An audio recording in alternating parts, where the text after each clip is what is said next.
Avez-vous déjà entendu quelqu'un dire Dieu m'a parlé au travers d'un témoignage, au travers d'une prédication, au travers d'une discussion entre chrétiens? Et chaque fois que cette phrase est prononcée, elle soulève une question extraordinaire. Comment reconnaître la voix de Dieu? Comment distinguer sa voix de toutes les voix qui cherchent à nous influencer? Parce que oui, nous vivons dans un monde où tout le monde nous parle. Les réseaux sociaux nous parlent, notre entourage nous parle, nos émotions nous parlent et parfois même notre cœur nous parle. Alors au milieu de tout cela, une question demeure. Dieu parle-t-il encore aujourd'hui? Parce que si Dieu parle réellement, il n'y a rien de plus important pour un chrétien que d'apprendre à écouter sa voix. C'est pourquoi aujourd'hui, nous allons prendre le temps d'ouvrir les Écritures. Nous allons mettre de côté les raisonnements reçus pour nous concentrer sur une seule chose, ce que la Bible dit réellement sur la voix de Dieu. Parce qu'à la fin de cette vidéo, je voudrais que chacun d'entre nous puisse répondre avec assurance à cette question: comment reconnaître la voix de Dieu?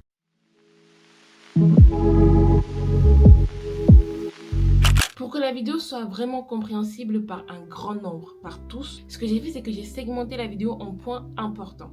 Points importants que je vais essayer de développer et vous expliquer de manière terre à terre pour que tout le monde puisse comprendre. Le premier point, c'est: est-ce que Dieu parle? Parce qu'avant de rechercher à reconnaître la voix de Dieu, il faut qu'on puisse répondre à une question fondamentale qui est de savoir: est-ce que Dieu parle? Parce que finalement, si Dieu ne parle pas, la discussion qu'on va avoir, vous et moi, au cours de cette vidéo, est inutile. Donc, on peut s'arrêter là, si Dieu ne parle pas.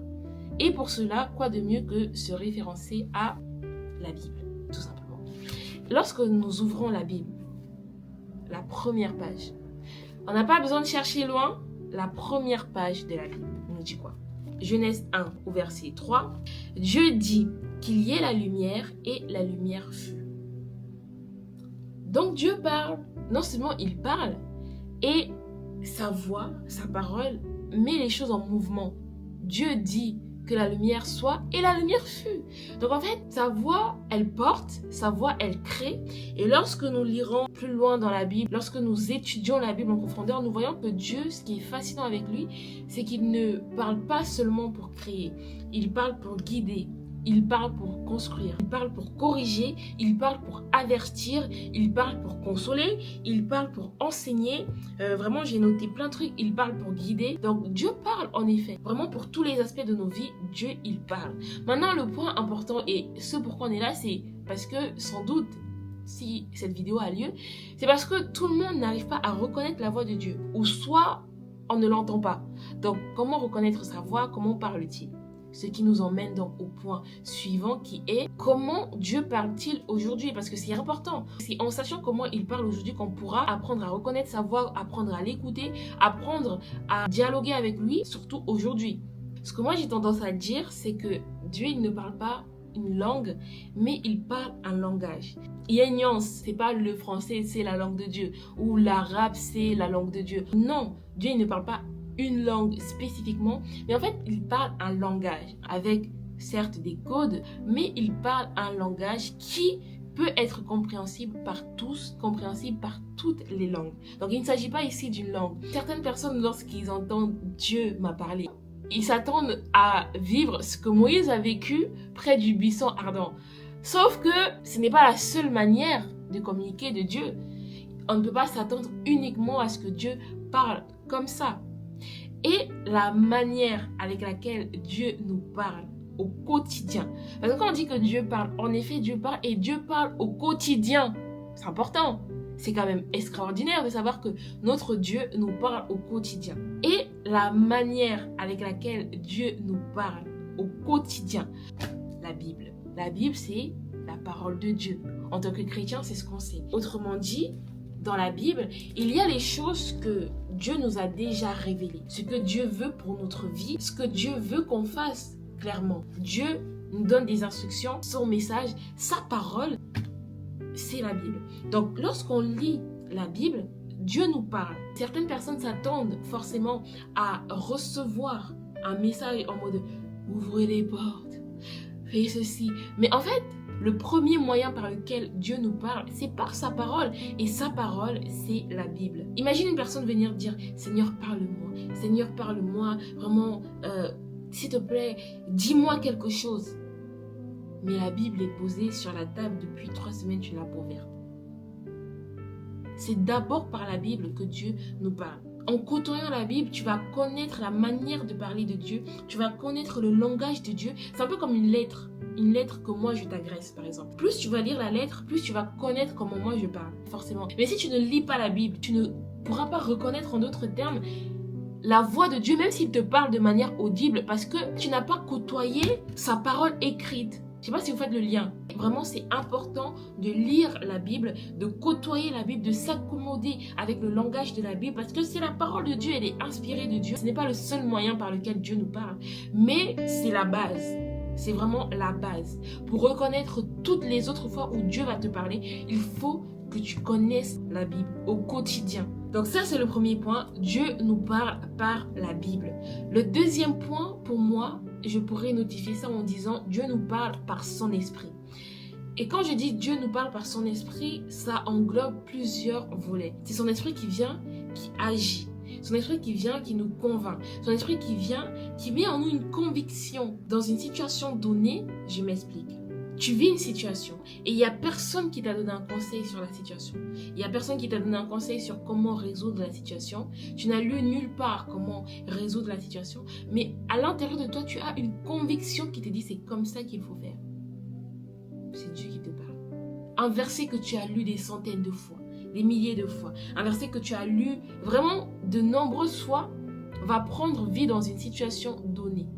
C'est pourquoi je disais en amont que c'est important de connaître la parole de Dieu, de la côtoyer, parce que parfois Dieu, il va utiliser ce que tu as lu pour te parler dans des situations. Un verset va prendre vie dans une situation où tu avais besoin d'entendre ça. Tu passes par une phase où vraiment tu as l'impression que tout le monde te délaisse, tout le monde t'abandonne. Tu as l'impression que tu es seul et tu as besoin d'un refuge, tu as besoin d'une personne vraiment sur qui t'appuyer et tout. Et tu te rappelles de ce verset à ce moment précis. Ce verset qui te dit « L'Éternel est mon berger, je ne manquerai de rien ». C'est Dieu qui t'a parlé. C'est Dieu qui te dit tout simplement, rassure-toi, je suis avec toi, je suis ton berger. Tu n'as pas à t'inquiéter, tu ne manqueras de rien. Je suis là, je suis avec toi. Mais pour que la situation se présente et pour que tu puisses reconnaître que c'est Dieu qui t'a parlé dans cette situation, il faut déjà en amont que tu aies côtoyé la parole de Dieu.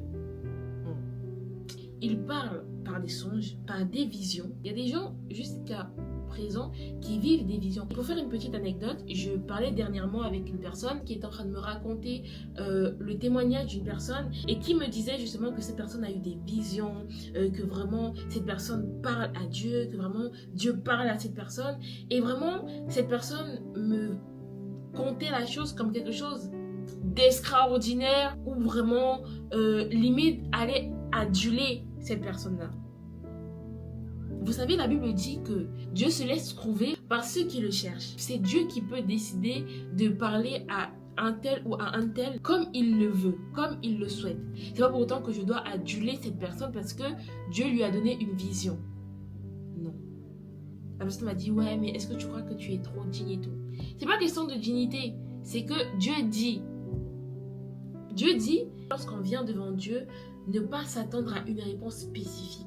Parce qu'il y a certaines personnes qui vont vers Dieu, mais ils veulent que Dieu leur dise oui. Et si Dieu dit non, ils ne sont pas d'accord. Pour eux, Dieu n'a pas parlé. Voilà. Non. Lorsqu'on va vers Dieu, il faut qu'on s'attende à toutes les réponses possibles. Il faut vraiment qu'on soit ouvert d'esprit. Le point suivant, c'est de savoir que Dieu, lorsqu'il nous parle, en fait, ça produit en nous une paix profonde. Même dans l'adversité, la réponse ou la parole que Dieu va t'apporter va produire en toi la paix. Et tu te dis, waouh! Cette paix que je ressens, certainement, c'est Dieu qui m'a parlé. Maintenant, je voudrais aborder quelque chose de très important parce que certaines personnes regardent sans doute cette vidéo en pensant « Ok, d'accord, tout ça est beau, mais moi, j'ai jamais eu l'impression que Dieu me parlait ou j'ai jamais eu l'impression d'entendre sa voix. » Ne vous inquiétez pas, vous n'êtes pas seul. Et cela ne signifie pas que Dieu vous a abandonné ou que Dieu ne vous parle pas. Le premier obstacle à l'écoute de la parole de Dieu, c'est le bruit. Et ouais, si tu vas en boîte de nuit, ta mère t'appelle, tu ne vas pas entendre ce que ta mère te dit si tu ne t'isoles pas. On est dans un monde où il y a la musique, les distractions, les notifications, les vidéos. En fait, tout dans notre société est en mouvement et est mis en place pour qu'on soit constamment entouré de bruit. Au temps d'avant, j'ai pas envie de dire que c'était facile pour eux, mais en fait c'était facile pour eux. Il n'y avait pas de bruit. Ils pouvaient se retirer le soir, c'était calme. je pense, d'après ce que l'histoire nous dit. L'obstacle premier, c'est le bruit. La Bible nous dit que Jésus cherchait constamment des moments de solitude pour parler avec Dieu le Père. Cherchait constamment des moments pour entendre. Il y a plein de personnes, je suis sûre, à qui Dieu parle, mais on ne prend pas garde, on ne sait même pas que Dieu nous a parlé, parce qu'en fait, la voix de Dieu est étouffée par une multitude de bruits. Dieu veut te parler notification, Dieu veut te parler musique, vidéo, YouTube, ceci, TikTok, que des distractions, et elles sont nombreuses, elles sont tellement nombreuses qu'on arrive à ne plus entendre la voix de Dieu. Pourtant, la Bible dit, mes brebis entendent ma voix, mes brebis reconnaissent ma voix. Donc si Dieu parle et que je suis sa brebis, comment se fait-il que moi qui suis censée reconnaître sa voix, je ne l'entends pas me parler? C'est parce que le bruit de sa voix, c'est parce que le son de sa voix, est étouffé par une multitude de bruits.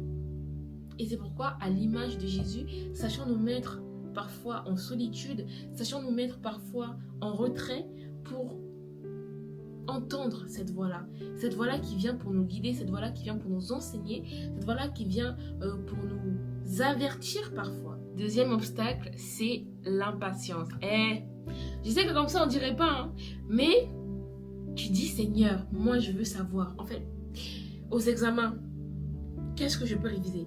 C'est pas un bon exemple. Oh là là, faut tout réviser s'il vous plaît. Tu vas vers Dieu, tu dis Seigneur, là il y a la situation qui se présente à moi. Qu'est-ce que je peux faire? Il a prévu de te répondre demain peut-être. Toi aujourd'hui tu n'as pas eu la réponse, tu dis ok, Dieu il ne veut pas me parler, Dieu ne m'a pas parlé, je vais aller faire de moi-même. Oh, pourtant c'est ce que nous faisons tous. Voilà. Parfois on n'attend même pas la réponse de Dieu. On ne se prépare pas à entendre sa réponse. On est impatient vis-à-vis de sa réponse. On veut ça tout de suite et maintenant. Mais Dieu, il est bon, c'est un Dieu d'amour. Donc s'il ne te dit pas maintenant, ce n'est pas pour te mettre en difficulté. Comme parfois on le pense en disant, ouais mais c'est parce que tu ne veux pas me parler. Non, c'est pas ça. Et bien souvent même aussi, lorsque Dieu ne répond pas, souvent c'est une réponse. Donc aussi savoir retourner vers lui pour dire, ok, peut-être tu ne m'as pas répondu. Mais du coup, ce silence, il veut dire quoi? Le premier obstacle, le bruit. Le deuxième obstacle, l'impatience. Le troisième obstacle, le manque de familiarité. Le manque de familiarité. Le manque de familiarité. Parfois, Dieu, comme je disais au début, Dieu il va te parler, mais en fait, tu ne vas pas reconnaître la réponse, tu ne vas pas reconnaître la voix, tu ne vas pas reconnaître que c'est Dieu qui t'a parlé parce que tu n'es pas familiarisé avec sa manière de parler. Pour ceux qui regardent les vidéos de Squeezie, par exemple, moi je consomme ces vidéos. Vraiment à l'ancienne, je consommais, mais maintenant c'est vrai que je ne consomme plus énormément parce que voilà, c'est vrai qu'il s'éloigne un peu de ce qui nous a, vendu à la base. Mais en fait, si par exemple tu es dans les transports, pour ceux qui sont familiarisés avec sa manière de parler, c'est pas sur ton téléphone, mais il y a une vidéo de Squeezie qui passe.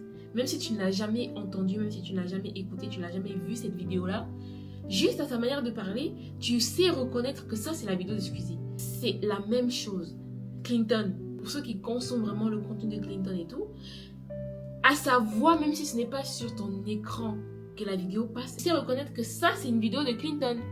Parce que peut-être le rythme de la vidéo est fait d'une certaine manière, le son qu'il a mis en arrière-plan est fait d'une certaine manière. Sa voix, son accent, tu le connais maintenant parce que tu as beaucoup regardé ses vidéos. Tu es familier avec sa manière de parler. C'est la même chose avec Dieu. On ne peut pas vouloir reconnaître sa voix si on ne l'a jamais entendue à prime abord. Et la première manière de l'entendre, le premier moyen de l'entendre, c'est par sa parole, tout simplement. Sa Bible qu'il a mis entre nos mains pour nous guider, tout simplement. Nous parvenons à la fin de cette vidéo et je voudrais qu'on prenne le temps de nous rappeler de la question qu'on s'est posée au tout début, de savoir est-ce que Dieu parle. Suite à tout ce qu'on s'est dit, on peut dire que oui, en effet, Dieu parle. Et la leçon la plus importante qu'on devrait retenir, ce serait pas de savoir est-ce que Dieu nous parle vraiment, parce que ça, on a déjà pu répondre à cette question. Mais en fait, c'est de réaliser toutes les fois où Dieu nous a parlé, en fait, on ne s'est pas rendu compte parce qu'on n'était pas familiarisé avec sa parole, parce qu'on n'était pas familiarisé avec lui pour X ou Y raison. Et tout simplement pour éviter ça à l'avenir, ce qu'on devrait faire, c'est d'ouvrir nos Bibles, lire plus souvent et vraiment être attentif. Être attentif à ce que Dieu nous dit, être attentif à sa manière de parler, être attentif à ce qu'il peut nous véhiculer et vraiment être patient. Savoir que oui, lorsque je vais vers Dieu avec une problématique, avec une question, lui, il va me répondre.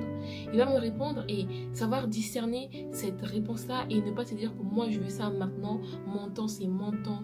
Non. Tout simplement savoir être patient, savoir être à l'écoute, savoir être attentif. Et je pense que ça ira beaucoup mieux, en tout cas que nous progresserons. Et voilà, donc vraiment j'espère que la vidéo vous a plu, j'espère que vous avez passé un bon moment. En tout cas, j'ai vraiment essayé d'être instructive au mieux, de parler vraiment de manière terre à terre afin que tout le monde puisse comprendre. Et vraiment n'hésitez pas à vous abonner, à partager la vidéo au maximum, à laisser un like, commentez votre ressenti. J'espère qu'on se retrouvera très prochainement pour un sujet différent, mais en tout cas toujours centré sur la vie chrétienne, sur Jésus-Christ et sur notre foi. Moi, je vous fais plein de bisous et je vous dis à la prochaine. Bye!